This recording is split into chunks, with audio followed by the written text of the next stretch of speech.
Igsoon do na bay panahon sa imuhang pag-alagad ngadto sa Ginoo nga nibati ka og kaluya nga uga ang imong pagsimba ngadto sa Ginoo, uga ang imong pag-alagad ngadto sa Ginoo nga dili ka madasigon sa imong pagsimba ngadto kaniya. Igsoon ayaw gayud tuguti ang imong kaugalingon. Kay nag-ingon ang pulong sa Ginoo sa Salmo 63 bersikulo 4. Pasalamatan ko ikaw samtang ako buhi pa. Ug ibayaw ko ang akong mga kamot nganha kanimo samtang magampo ako kanimo. Nag-ingon ang pulong sa Ginoo igsoon nga pasalamatan nato ang Dios samtang buhi pa kita. Igsoon samtang may gininhawa pa kita, samtang aduna pa kitay maayo nga kinabuhi nga atong magamit sa pag-alagad sa Ginoo.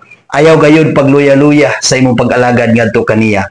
Ayaw paugha ang imong pagtuo ug pag-alagad ngadto kaniya igsoon, kundili pagmadasigon sa kanunay o pag-ampo kanunay sa Dios igsoon nga siya maghatag kanimo og dugang kadasig og dugang kaligon sa imong pagtuo. Ayaw pagluya-luya igsoon kundi pagmadasigon sa kanunay aron ang Dios mahimuot kanimo.